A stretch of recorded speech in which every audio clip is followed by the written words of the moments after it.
Hello बच्चों। आज lecture number 5 है करंट इलेक्ट्रिसिटी का। आज का जो पहला टॉपिक है जो हम आज पढ़ेंगे वो है कॉम्बिनेशन ऑफ रेजिस्टर्स। ठीक, जब हम रेजिस्टर को कंबाइन करते हैं हम दो तरीके के कॉम्बिनेशन पढ़ते हैं। पहला सीरीज कॉम्बिनेशन, दूसरा पैरेलल कॉम्बिनेशन। जो ये सीरीज कॉम्बिनेशन होती है इसमें क्या होता है, इसमें जो करंट होता है हर एक रेजिस्टेंस में, मतलब हर एक रेजिस्टर में जो करंट होता है वो सेम होता है। I इक्वल्स टू, सॉरी यहाँ पे प्लस नहीं है, इक्वल्स टू है। I equals to I1 equals to I2 and equals to I3। मतलब जितना करंट यहां से आ रहा है उतना ही करंट यहां से निकल रहा है, उतना करंट यहां से, उतना करंट यहां से। मतलब करंट हर किसी रजिस्टर में सेम है। हम इस वाले कॉम्बिनेशन को बोलते हैं सीरीज कॉम्बिनेशन। ठीक, V यहाँ पे सेम नहीं है, सेम भी हो सकता है। दोनों यहाँ पे पॉसिबिलिटीज है, सेम भी हो सकता है, नहीं हो सकता है, लेकिन करंट सेम ही रहता है। देखो हमें पता है कि V equals to I R. ठीक है बेटा, यहाँ पे देखो V equals to V1 plus V2 plus V3। जो यहां से V निकल रहा है, जो इसका पोटेंशियल है ना, जो यहाँ पे पोटेंशियल डिफरेंस क्रिएट करता है यहाँ पे और यहाँ पे, है ना, वो डिफरेंट है। यहाँ का पोटेंशियल अलग है, यहाँ का अलग है, यहाँ का अलग है। पोटेंशियल इसलिए अलग है, मे बी यहाँ पे जो इसका रेजिस्टेंस है वो अलग हो, है ना। अभी हमें कुछ नहीं पता कि रेजिस्टेंस की वैल्यूज कितनी है, इसलिए हमें यहाँ पे लिखा कि जितना पोटेंशियल हम दे रहे हैं इसको बोलते हैं इनपुट पोटेंशियल, ये बराबर है कि इनके कितने पोटेंशियल है, V1 V2 V3। तो यहाँ पे इसलिए हमने लिखा है V equals to V1 plus V2 plus V3। और जो V है वो बराबर है आई आर के, ओम्स लॉ। तो यहाँ पे जो V है वो कितना आएगा, I इक्विवेलेंट, है ना। I है, I तो इक्वल है, फिर R इक्विवेलेंट। मतलब ये सर्किट जो है वो कितना रेजिस्टेंस देगा, वो R इक्विवेलेंट देगा। ठीक, I सब में सेम होगा इसलिए R बाहर आया।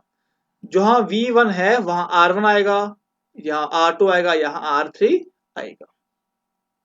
तो यहाँ पे जो I है ये भी कट जाएगा, ये भी कट जाएगा, तो लास्ट में क्या बचेगी, यहाँ पे R equivalence equals to R1 plus R2 plus R3। ठीक, यहाँ पे आप देख सकते हो कि I equals to I1 equals to I2 equals to I3।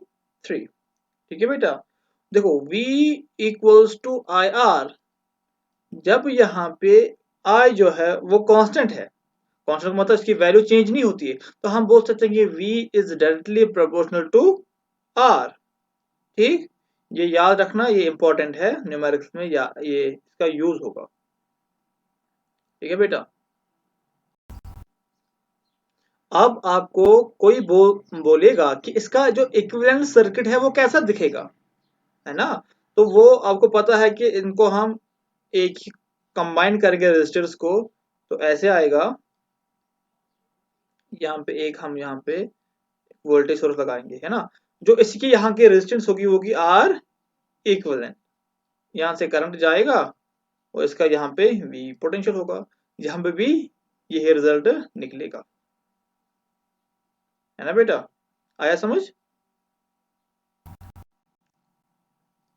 अब हम पढ़ेंगे वोल्टेज डिवीजन रूल। मतलब मैंने पहले ही बोला कि यहाँ पे जो V है ये डिफरेंट हो सकता है, ये सेम हो सकता है, हमने डिफरेंट की बात की है। ठीक है ना, तो ये डिफरेंट अगर है तो इसकी वैल्यू कितनी है वो हम निकालेंगे, उसको बोलते हैं वोल्टेज डिवीजन रूल। जो हम इनपुट वोल्टेज दे रहे हैं वो अंदर जाके दो हिस्सों में ब्रेक हो रहा है, डिस्ट्रीब्यूट हो रहा है, लेकिन कितना हो रहा है आपको पता होगा यहाँ पे कि V equals to V1 plus V2। मतलब जो हम इनपुट दे रहे हैं यहाँ पे वो इन दोनों के इक्वल होगा। And V equals to I R, है ना, ये क्या है, ओम्स लॉ है, सपोज इक्वेशन फर्स्ट है। और यहाँ पे क्या है, देखो यहाँ पे हमने लिखा V equals to I R, हमने बोला कि I कांस्टेंट है तो V is directly proportional to R। जब हमने ये कहा तो V1 upon V2 equals to R1 divide by R2, हम ये कह सकते हैं, ठीक है ना। तो यहाँ पे हमने यही लिखा है। तो जो यहाँ पे V1 है वो कितना आएगा, R1 डिवाइड बाई R2, ये V2 यहाँ चला जाएगा, that means R1 divide by R2 into V2, ठीक। अब इसी वैल्यू को आप ले जाओ और इक्वेशन इस वाले में पुट करो, जो V equals to V1 plus V2 है, तो कितना आएगा, वो इसके बराबर आएगा। यहां से हम क्या करेंगे, V2 का वैल्यू पुट कर निकालेंगे तो वो इतना आएगा और V1 का इतना आएगा, ठीक है ना। आपको कोई पूछेगा कि यहाँ पे V1 की वैल्यू कितनी है, तो आप डायरेक्ट बोल सकते हो, V2 कितनी है आप डायरेक्ट बोल सकते हो, ठीक है ना। मगर यहाँ पे जो I है वो कांस्टेंट है। ये कुछ इंपॉर्टेंट पॉइंट्स है यहाँ पे, ठीक। देखो जो RS है, मतलब जो रेजिस्टेंस सीरीज कॉम्बिनेशन की है, वो कितनी है, R1 प्लस R2, मतलब यहाँ पे एक ऐसा है, दूसरा ऐसा है। इसकी जो रेजिस्टेंस इक्विवेलेंट निकलेगी ना, उसको बोलते हैं हम आर इक्विवेलेंस, उसी को हम बोलते हैं RSB, है ना। वो कितना आएगा, R1 प्लस R2, और V1 कितना है अभी निकाला हमने, V2 भी अभी निकाला हमने। अगर V1 और V2 बराबर है किसी वैल्यू के, हम उस वैल्यू को बोलते हैं R। तो यहाँ पे क्या आएगा, R प्लस R वो आएगा 2R, ठीक। और अगर हम पोटेंशियल को भी सेम करेंगे, तो V1 आएगा V2 के, है ना, हम बोलते हैं V equals to V1 plus V2। तो यहाँ पे क्या आएगा, V equals to V1, suppose V2 को हमने V1 रखा तो V1 आएगा, तो V equals to 2 times V1, तो V1 कितना आएगा, V अपॉन 2। सिमिलरली V2 भी आएगा V अपॉन 2, ठीक है बेटा। ये थी बात अगर हमारे पास दो रेजिस्टर्स हैं, लेकिन फिर भी यहाँ पे I कांस्टेंट है। अगर हमारे पास अब n रेजिस्टर्स हैं, है ना, दो, मतलब n का मतलब बहुत ज्यादा, तो हम क्या बोलेंगे, यहाँ पे देखो आपने देखा होगा यहाँ पे है 2R, तो हम बोलेंगे ये है NR। यहाँ पे देखा आपने कि V अपॉन 2 है ना, तो हम बोलेंगे V अपॉन N है। N का मतलब हमारे पास कितने रेजिस्टर्स हैं, अगर हमारे पास 50 रेजिस्टर्स हैं, ठीक है ना, अगर हमारे पास 50 रेजिस्टर्स है, तो कोई आपको पूछेगा कि उसका इक्विवेलेंस रेजिस्टेंस कितनी आएगी, आप बोलना यहाँ पे 50 इंटू R। और एक यहाँ पे इंपॉर्टेंट पॉइंट है, in series combination of resistance, है ना, जो इक्विवेलेंट रेजिस्टेंस होगी वो होगी ज्यादा किससे, जो आपके रेजिस्टेंस, अगर आपके पास दो रेजिस्टर्स है ना, सपोज आपके पास दो हैं, एक का वैल्यू 10 ओम है, दूसरे का वैल्यू 8 ओम है, जो आपका इक्विवेलेंट रेजिस्टेंस निकलेगा वो इन दोनों में से जो बड़ा होगा, दैट मींस 10, वो इससे ज्यादा होगा। देखते हैं, देखो आर एस कितना निकलेगा, इक्विवेलेंट R1 प्लस R2, तो 10 प्लस 8 18, तो है ना 18 इज ग्रेटर देन 10, ठीक। सपोज आपके पास क्वेश्चन आया है, वहां पे वैल्यूज हैं 4 5 7 और 9 ओहम, है ना, आपको यही वैल्यूज वहां पे दिए होंगे, और आपके पास R1 भी है और R2 भी है। सपोज R1 की वैल्यू 8 है, R2 की वैल्यू कुछ है, सपोज 1 है, तो आपको निकालना है ना।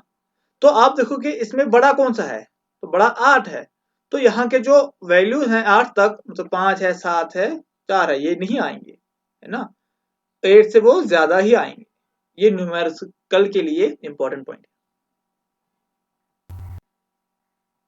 अब है पैरेलल कॉम्बिनेशन में क्या होता है ना, पैरेलल कॉम्बिनेशन मतलब ये ऐसे होगा,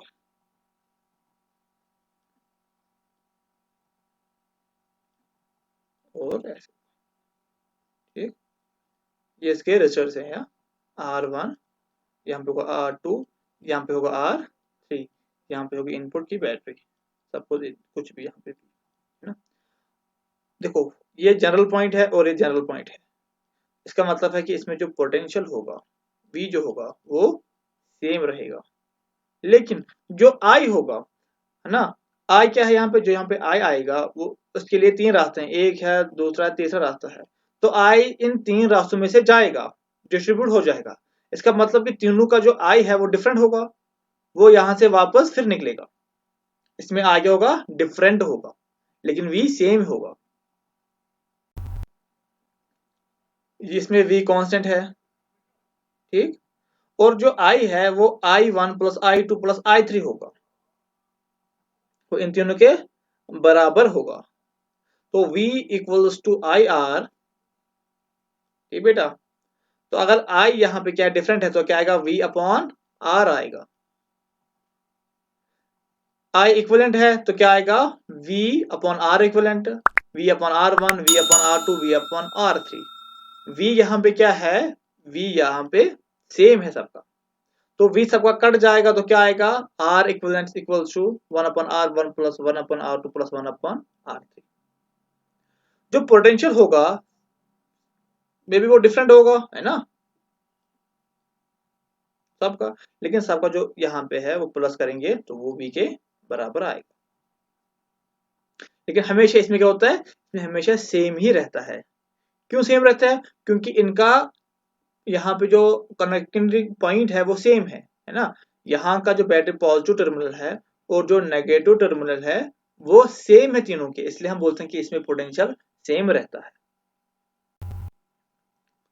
अब है इसमें करंट डिवीजन रूल, मतलब इसमें करंट कैसे टूटता है ना, उसको बोलते हैं करंट डिवीजन रूल। देखो यहाँ पे क्या है, R P equals to R1 R2 divide by R1 plus R2। ये कैसे आया, है ना। देखो हमने क्या पढ़ा, 1 upon R P equals to 1 upon R1 plus 1 upon R2। इसी को जब हम सिंप्लीफाई करते हैं तो वो यही बनता है ना, ठीक। और हमने खाली दो रेजिस्टेंस इस वक्त लिए हैं, तो जो I होगा वो I1 प्लस I2 होगा, ठीक। V equals to I R, है ना। तो इसमें क्या है, इसमें V यहाँ पे कांस्टेंट है, तो हम बोलेंगे कि I is inversely proportional to R, इसलिए I1 divide by I2 equal to R1 divide by R2 divide by R1, है ना, हम ये वाला लेंगे। अगर यहाँ पे इनवर्सली नहीं होता, डायरेक्टली होता, तो हम लिखते हैं I1 divide by I2 equal to R1 divide by R1 divide by R2, ठीक है बेटा। तो हमने यहाँ पे ये वैल्यू ले ली, ठीक है ना। तो हम क्या करेंगे, यहां से हम लेंगे I1 का वैल्यू लेंगे, वो कितना आएगा, वो आएगा I1 equals to R2 divide by R1 into I2। तो जो ये वाला वैल्यू है हम इसको पुट करेंगे इस वाली इक्वेशन में, है ना, same R1 divide by R2 into I2, ठीक है। तो यहाँ पे क्या आएगा, यहाँ पे I आएगा, यहाँ पे R1 plus R2 divide by R1 dot I2, है सिंप्लीफाई करके, ठीक है बेटा। तो यहाँ पे ये R1 नहीं है, यहाँ पे R2 है और यहाँ पे R1 है। जब हम सिंप्लीफाई करते हैं तो ये वैल्यू आएगी I की, ठीक है ना। तो ये I की वैल्यू आ गई यहाँ से। तो हम इसी तरह हम I2 की वैल्यू निकाल सकते हैं, है ना। ये I2 को क्या करेंगे, I2 यहाँ रखेंगे और इसको सबको ट्रांसफर यहाँ से करेंगे, है ना। तो क्या बचेगा, ये डिवाइड है यहाँ से इंटू आएगा, that means I into R1 divide by R1 plus R2। तो I2 निकला। जैसे हमने ये किया सेम हम करेंगे, हम निकालेंगे I1, ठीक। यहाँ पे मैंने I1 लिया तो यहाँ से I2 निकालेंगे हम, है ना। तो यहाँ पे क्या आएगा, R1 डिवाइड बाई R2, यहाँ से आएगा R1। फिर से इसको पुट करेंगे वैल्यू में, तो यहाँ से I1 निकलेगा, क्या निकलेगा, यहाँ से निकलेगा R2, बाकी सारा कुछ सेम रहेगा यहाँ पे, ठीक है बेटा। सपोज ये एक सर्किट है ना, इसमें दो रेजिस्टेंस लगे हैं और हमें निकालना कि इसमें कितना करंट है, ठीक। तो इसमें कितना करंट है, I1 है और इसमें I2 करंट है, ठीक। तो हमें क्या निकालना है कि I1 कितना है।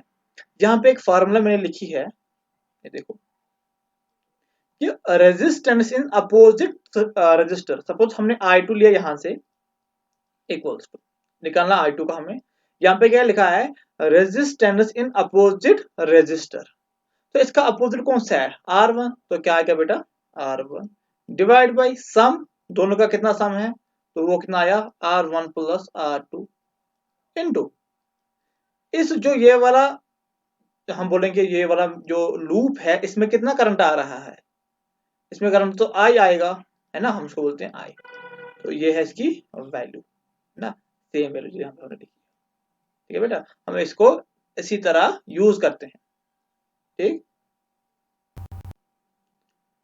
जो पैरेलल होता है हमें पता है कि इसमें क्या होता है V, इसमें V कांस्टेंट रहता है, ठीक है ना, तो जो RP है, RP की वैल्यू जो है वो कितनी रहती है इसमें, RP की वैल्यू वो रहती है R1 plus R2 plus into यहाँ पे divide by R1 plus R2, ठीक बेटा, और जो I है वो कितना बनता है यहाँ पे I1 प्लस I, तो हम क्या बोलेंगे यहाँ पे, है ना, यहाँ पे खाली क्या बात हो रही है, अगर दो ही रजिस्टर्स हैं, अगर दो से ज्यादा है तो क्या आएंगे यहाँ पे, है ना, तो यहाँ पे जो आएगा वो आएगा R/2, और जो करंट है वो क्या आएगा बेटा I/N, देखो यहाँ पे हमको ऐसे समझते हैं, है ना, अगर दोनों इक्वल हैं तो क्या आएगा I1 प्लस I1, तो I equals to 2 times I1, तो जो I1 है वो आएगा I डिवाइड बाई 2, अगर यहाँ पे दो हैं, अगर ज्यादा होंगे तो उतने आएंगे, अगर तीन तो I डिवाइड बाई 3, अगर n तो I डिवाइड बाई, ठीक है, इसी तरह रेजिस्टर्स का भी यही होगा।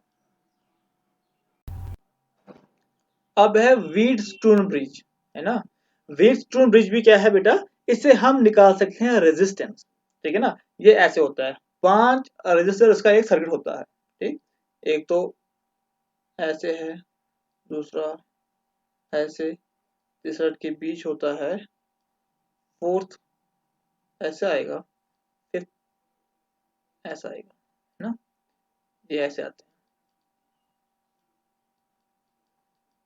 ये है R1, ये है R2, ये है R3, ये है R4 और ये है R5। अगर ये बैलेंस्ड है तो ये बीच का जो R5 हम बोलते हैं कि इसमें करंट नहीं जा रहा है, अगर इसमें करंट नहीं जाएगा तो यहाँ पे क्या होगा, इस पॉइंट और इस पॉइंट का जो पोटेंशियल है वो सेम होगा, अगर इन दोनों का पोटेंशियल डिफरेंट सेम है तो इसमें करंट नहीं जाएगा, तो तब क्या होगा R1 divide by R2 equals to R3 divide by R4, हम इसको बोलते हैं बैलेंस्ड व्हीटस्टोन ब्रिज, ठीक है। अब ये कैसे होगा उसको प्रूव भी हम देखते हैं, ये है व्हीटस्टोन ब्रिज, है ना, हमें क्या प्रूव करना है कि R1 upon R2 equals to R3 upon R4, ठीक, हम ये मान के चलेंगे कि जो R5 इसमें कोई करंट नहीं जा रहा है, ठीक बेटा, तो उससे क्या होगा, जो X है और यहाँ पे जो ये वाला पॉइंट है इसमें सेम पोटेंशियल होगा, तो हम बोलेंगे Vx, सपोज ये Y पॉइंट है, हम बोलेंगे Vx और V वाला जो पोटेंशियल है वो बराबर है X पोटेंशियल, है ना, सेम पोटेंशियल डिफरेंस है तो इसमें कोई करंट फ्लो नहीं होगा, ठीक है ना, तो हम क्या बोलेंगे, देखो यहाँ का पोटेंशियल कितना है V है और यहाँ का 0 है पोटेंशियल, देखो यहाँ पे V है, यहाँ पे X है, तो क्या आएगा V माइनस एक्स, है ना, V equals to I R, current कितना है इसमें I1, I1 और रेजिस्टेंस कितना है इसमें R, इसको हम बोलते हैं पोटेंशियल ड्रॉप भी, ठीक, तो इस वाले में क्या होगा X यहाँ पे कितना है 0, तो x माइनस 0, हम क्यों लिख रहे हैं V माइनस एक्स और x माइनस 0, हम क्यों नहीं लिख रहे हैं कि x माइनस v, करंट इस तरफ जा रहा है, इसका मतलब है कि यहाँ पे हाई पोटेंशियल है और यहाँ पे लो पोटेंशियल है ना, current flow from high potential to low potential, लेकिन जो इलेक्ट्रॉन है वो फ्लो होते हैं from low potential to high potential, ठीक, और यहाँ पे कितना है इस वाले में, यहाँ पे भी V है, यहाँ पे x है, तो क्या आएगा V माइनस एक्स, इसमें कितना करंट है I2 और resistance R2, I2 into R2, यहाँ पे x है, यहाँ पे 0 है, तो क्या आएगा x माइनस 0, सॉरी यहाँ पे I4 है, I4 और R4 है। देखो इक्वेशन पहली है, दूसरी है, तीसरी है और चौथी है। हम पहली और तीसरी को लेंगे, है ना। यहाँ पे Vx कॉमन है और Vx यहाँ पे कॉमन है, तो इनको हम डिवाइड करेंगे। Vx से Vx कट जाएगा तो क्या आएगा 1, तो आया 1। यहाँ पे क्या है I1R1, I1R1 divide by I2R2। इसी तरह दूसरे और चौथे से क्या आएगा I1R3, I2R4। ठीक है, दोनों को मिलाएंगे क्योंकि इनका जो लेफ्ट हैंड साइड है वो इक्वल है, तो क्या आएगा I1 I2 equals to R1 और R2 यहाँ से, है ना, या यहाँ पे नहीं है। और जो ये वाले हैं तो इससे क्या आएगा यहाँ से, है ना, R3 R4 से, मतलब ये वाली equation I2 I1 equals to R3 R4। ठीक है ना, इसको क्या करेंगे हम ट्रांसफर करके। तो यहाँ पे देखो I1 I2 I1 और I2 I1 दोनों सेम है, दोनों कट जाएंगे तो क्या आएगा R1 R2 equals to R3 upon R4, है ना। यही तो है ना बैलेंस्ड व्हीटस्टोन ब्रिज, ये इसका प्रूफ है। आज के लिए इतना काफी, जो बाकी होगा वो हम कल डिस्कस करेंगे। अगर किसी को क्वेश्चन होगा तो वो कमेंट में डाले, अगले वाले लेक्चर में वो आपको जो भी डाउट होगा वो मैं क्लियर करा दूंगा। थैंक यू आज के लिए।